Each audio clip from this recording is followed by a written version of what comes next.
Nevermore gazteentzako novela bada, eurak izan dira nire inspirazio iturria.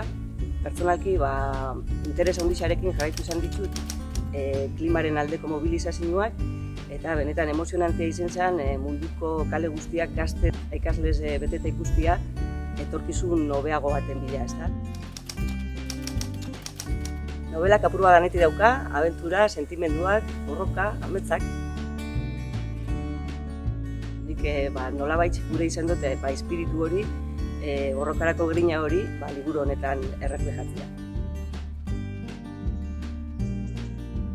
Ele eta Naia izeneko gazteak dira nobelako protagonistak, mugimendu ekologistan murgiltzen die, argi daukate mundua hondatzen ari garela eta zerbait egin behar dugula berandu izan baino lehen, eta okurritzen zaie ekimen oso berezi bat egitea.